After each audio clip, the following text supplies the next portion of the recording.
Welcome viewers to one and only The Toilet Show from Tahira Azam, Islamabad, Pakistan. Today my guest is Natalie Jane Thomas from UK. Welcome Natalie to our show and thank you for joining us.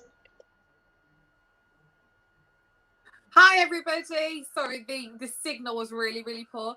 My name is Natalie Jane Thomas and I live on the Isle of Wight in the United Kingdom. So for the purpose of your audience, the Isle of Wight is a small island, approximately 140,000 people. It's on the south coast, really pretty in the summer, really nice. You think to yourself, don't need to go to Spain, just stay here. I'm a mum. I've got two children. I have a 14-year-old son. I have a 5-year-old who no doubt will want to come and gate crash whilst I'm on Facebook. I am a student. I am currently studying leadership and management virtually, as that's what works being a mum and being a student, because I wouldn't have time to go to a bricks and mortar college. I've just got used to studying from home. I am in process of building a business as well. I like a challenge, and that business is selling positive, focused gifts, because right now in the middle of a global pandemic, we need to be positive. We need positive, thoughtful items that can just inspire and motivate people. I'm also a Toastmaster. So for the purpose of your audience, Toastmasters is a global organisation that helps people become better communicators. It helps people if they want to become leaders. So what I always say to people who don't speak English as a first language, do it. By far, it is the best financial investment you will make, because where it's a global organisation, you get the opportunity to speak to people who might be from the UK, from Australia or America, and you can help build on your communication skills. So I've been a Toastmaster now since June 2020, and by far I have seen the positive rewards that financial investment has had. So that's me in a very short snippet. Thank you Natalie for such a detailed introduction. Natalie, when you heard about the toilet show, you contacted me, and it's really encouraging for me that somebody sitting very far off place contacted me and showed interest. So when you read about this the toilet show and about me that I'm working on SUD6, so what comes into your mind, what came into your mind? So I saw the video on Rehan Facebook, and I thought, okay, this was really interesting. So I watched it, and I just sat there and I was like, wow, oh my word. As a British person, as a mum, I popped to the bathroom and I think nothing of it. And I think it was just the way that video was done and how it was so impactful. It made me go, oh my words, wow. And I think what made me want to connect was, as a mum, my daughter Ju will be 6 at the end of next month, and she as an individual would think nothing of going to the toilet. Whereas if I would say to her, Gia, do you know children your age living in Pakistan might not have a toilet? She'd probably look at me and go, why? And I think it was just that alarming factor of something as human beings we take for granted. People in Pakistan, I know there is other countries again with this problem, but focusing on Pakistan, it just made me go, wow, why in 2021 is sanitation such an issue still? Because as human beings, everybody needs a wee. Do you know what I mean? And it just made me go, I need to try, if it's through Toastmasters, like I mentioned, just to actually make people of a Western society stop and think. Because, like it shows in that video, the best ideas are made when you are on the toilet. I think sometimes as a mum, when you've got a busy life or whatever, just sitting on the toilet for 10 minutes is like peace and quiet. Yet mums, dads, people in Pakistan don't have that luxury, and it made me go, I've got to just share this valuable fact that there's communities and countries that don't even have a simple thing like a toilet. So, Natalie, when you came to know about all these facts of Pakistan, the prevalence of very low of sanitation, good sanitation availability, and the less access of clean and safe toilets, which is, I think, it's not an issue for UK or for any first world country. Though in Pakistan there are many organizations like WaterAid, like other organizations, and also the government itself. They are doing a lot of work to have access for clean and safe toilets for all, but we have a big um, population, and as well as they have a great need to have this access. So what can you people, while sitting, in developed countries with all available basic civic facilities, how you people can help or support people like us in Pakistan who are working to aware and to advocate for the provision of clean and safe toilet for all without any discrimination. And let me share with you that clean and safe toilet, it's more an issue for the female and the children, because due to non availability of clean and safe toilet, they have to do the open defecation. And the female in our rural areas and in more most difficult areas, they have to control their biological need until the dark, or they used to go very early in the morning before sunrise. So it also has numerous health effects on their bodies.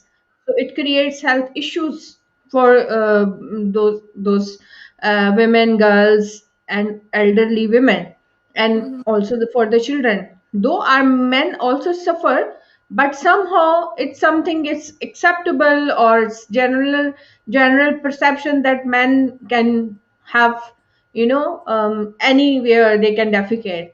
But for women to have kind of a privacy and safety, it's a major need. So how you people, how sensitive or sensitized people like you, while sitting in a better situation, how you can help us or support us in to combat this issue? So I know, I'm not sure the origin of the charity, but there's a charity. I know why, because my local Methodist church in Freshwater Village has a twinned toilet. I can't remember which country, but that toilet is twinned with another toilet, either in, like, say, Kenya, Africa. It's somewhere in a third world country. And I think of the potential, if we was to just say focus on churches, for example, to twin every single church in the United Kingdom with a toilet in Pakistan, at least that's something, because I think when I was researching it, I think it costs like £60 to twin a toilet. And I think it's like the UK has got plenty of churches, there's tons on the island. And I think it's just highlighting and having, I think, churches and different like charities just to highlight something so simple, so basic, and so everyday that, hang on a minute, there's people that do not have these facilities. And I think it's kind of just highlighting the need, because if one church can twin a toilet, why can't other churches twin toilets? And I think what I see is really valuable is that changing curriculum, just to show children and young people the importance of gratitude. It sounds absolutely pathetic of being grateful for having a toilet, but if you was that child in Pakistan, or if I was that woman in Pakistan and I was menstruating, for example, I would be terrified of thinking, okay, do I have to go out when it's dark? And I think it's like, I never ever in a million years can understand how women my age in Pakistan feel. But I think as a British person, why can't we as a nation just talk about it more? I think it's kind of like, I know some like topics are taboo, but it's kind of like, as I mentioned earlier, on as human beings, part of our bodily function, we have to go to the toilet. And why are there so many places without the basic toilets? And I look at it of like the basic sanitation, because you think of children, they're not going to understand. They're not going to understand this whole concept of you don't have this. And I look at it and I think, how I think to myself, how do communities cope with it? Because I think it's kind of like, if you was to get a group of Brits, for example, and put that group of Brits in Pakistan and go, okay, you've got a week without a toilet, I think people would be like, yeah, no, yeah, these people have to do this day in, day out. And I think, why can't more be done? Thank you, Natalie. It's really, really heart touching the way you feel the issue and the way you realize this um, problem of our people. Actually, but I would, because you guys are kind of an advocates for our people, and it's not only our Pakistan's problem. Of course, when I'm from Pakistan, I will be focusing only to my own homeland, because before I will improve my own home, own country, and then I will look to support to other people. So it's quite natural and normal that if I talk with you and anybody, from UK or from any country, I will certainly request those people that please join hands with us, and we want to combat this problem, and we want to overcome this situation. And we have a dream that whole Pakistan should be open defecation free. So this is something we are working in our foundation, and we are trying to do. And this show purpose is also to create awareness and to get support from all over the world, to have to find out the solutions, low cost solutions, low cost models and designs, according to, because we have a very diverse topography in Pakistan. We have mountainous areas, we have deserts, we have plain lands, and all kind of, so we need multiple types of designs according to the different areas need, and as per the availability of water. Of course, we Right. also don't want to contaminate our ecology as well, environment as well. So this is something. So you were also sharing that you are preparing a presentation. So what sort of presentation you are preparing, and what uh, would be the topic for that presentation? So, as a Toastmaster, one of the first parts of a Toastmaster's path is doing a research and presenting topic. So, that's a topic that isn't familiar to you, but you go and research and then you present it to a Toastmasters audience. And I thought, why not? Why not do a Toastmasters project on toilets? Because every single Toastmaster has a toilet nigh on.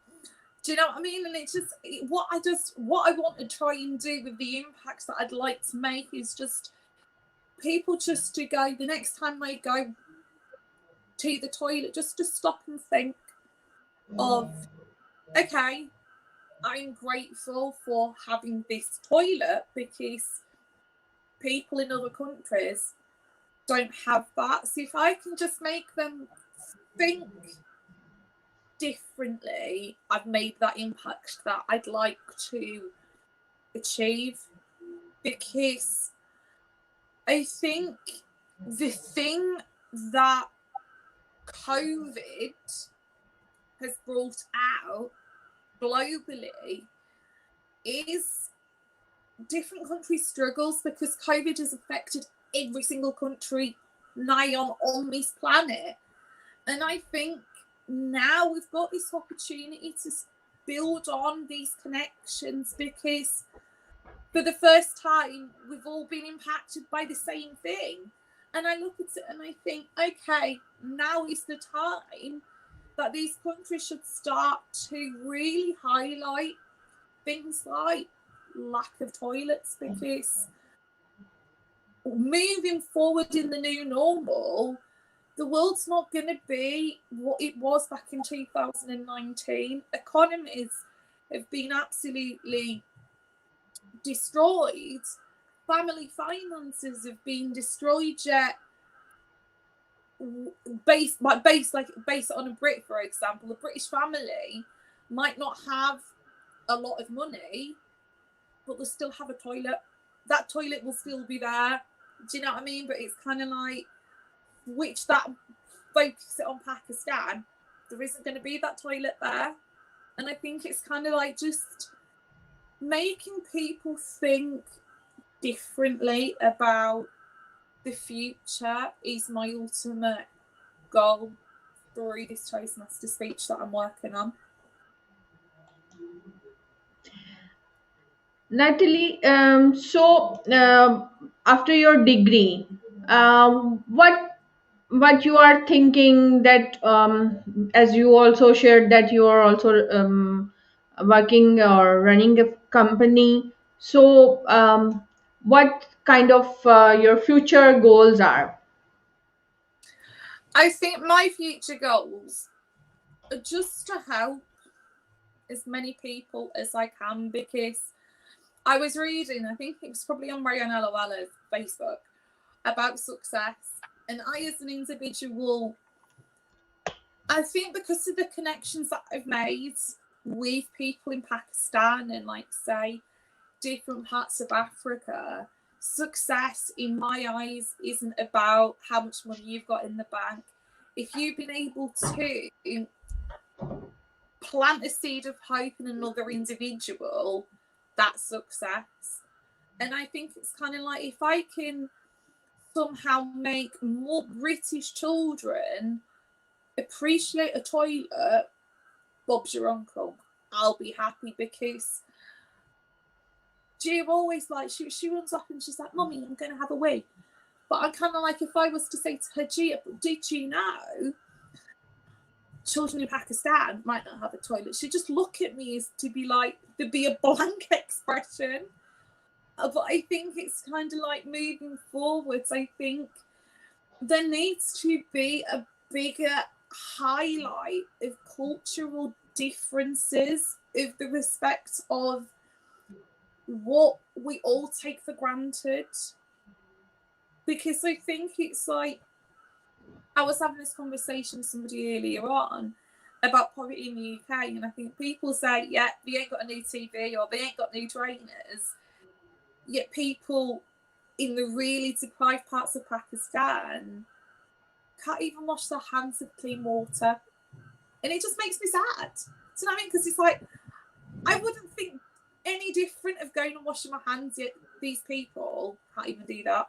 And I think it's like, come on, folks, we've got to start just looking at the basic gratitudes, because you go back to Maslow's hierarchy of needs. You need shelter.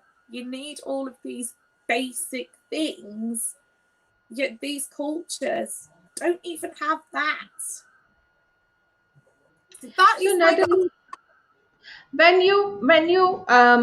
a few days earlier there was a post by Rehan that if someone have a certain million yeah, dollars, and what would that person would like to do with that, and you replied that you want to have the toilets, and then there was a discussion started on there was, that.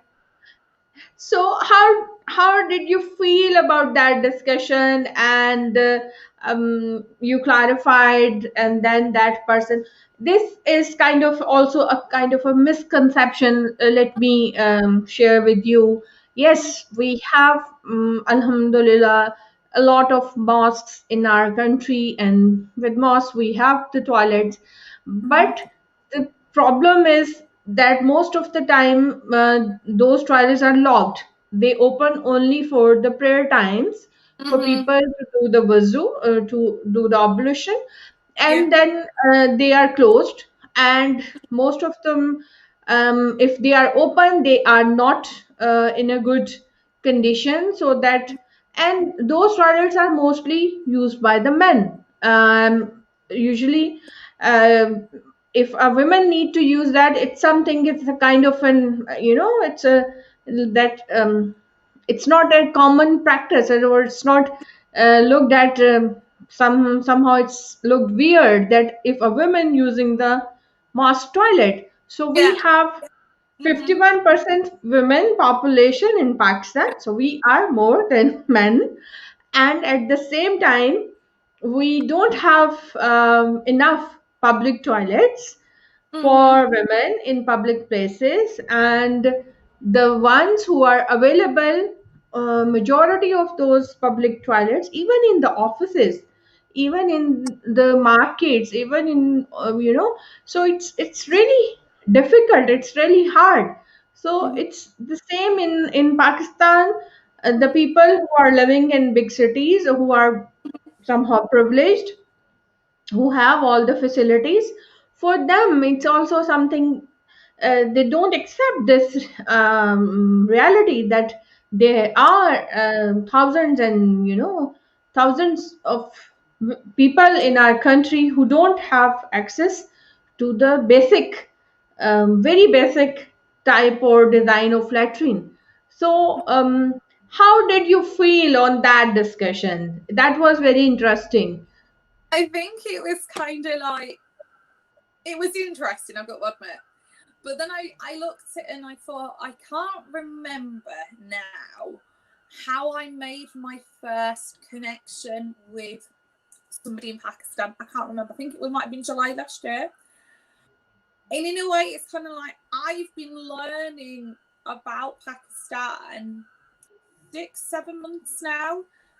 And it's kind of like, I do this when I have a spare couple of minutes. I'll read something, or if I've got half an hour, I'll speak to somebody else. So I'm learning from the conversations that I have with people. So I thought, it's like, hang on a minute, give me a break, because I'm a busy woman, I'm a mum, I am learning. Do you know what I mean? But I thought, there's always going to be those arguments out there. But I thought, like I've mentioned, we've got an opportunity now because of COVID, because of the global impact COVID has had, to start bringing these real issues to people's attention. But I think one of the things here is, say, the youth population. I think it might have been the summer. I was looking on Facebook, and in the local village that I live, a group of youths decided to go and trash the toilet.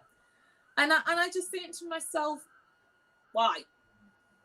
Do you know what I mean? And I think there's just that whole, there needs to be more global awareness of, okay, you get rid of your water, you get rid of your sanitation. Do you know you could then potentially get all of these health related issues? And I think it's kind of like, it was interesting. I didn't feel happy, I didn't feel sad. I kind of thought, I'm a Brit, I don't live in Pakistan. I've only been really paying attention to the cultural difference for less than half a year. Give us a break. So, I do agree with you. Have you any plan in future to sometimes visit to Pakistan I would or? like to, because I think it's like, I started to learn about Lahore, Islamabad, Karachi, and I thought I had this vision in my mind that, okay, Pakistan's going to look like this.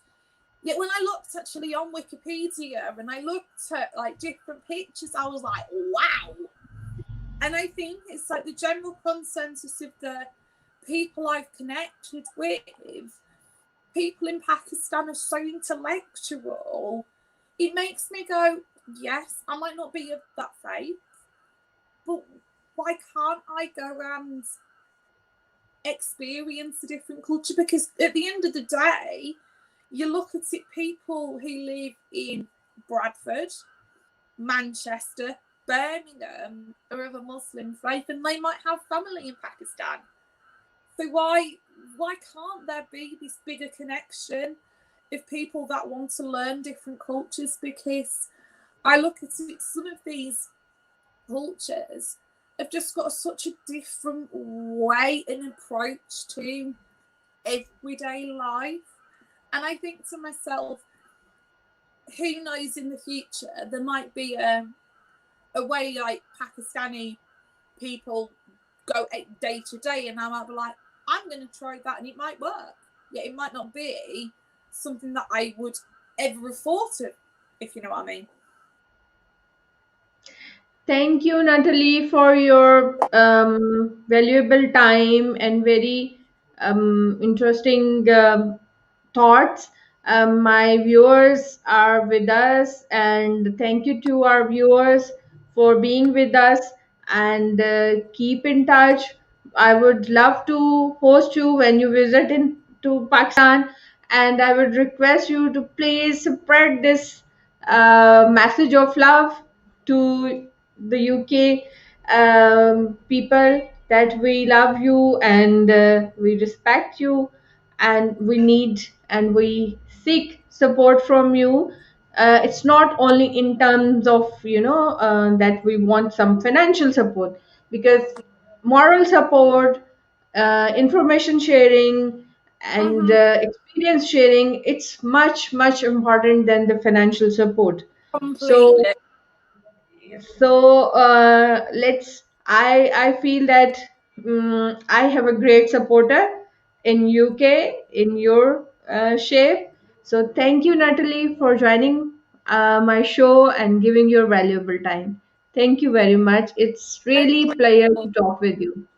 That's okay. Keep on doing what you're doing, because I think it needs people like you to just be behind something like this, making the impact that you're making. So keep going. Thank you. Bye No, bye. Have a nice bye. evening. Bye.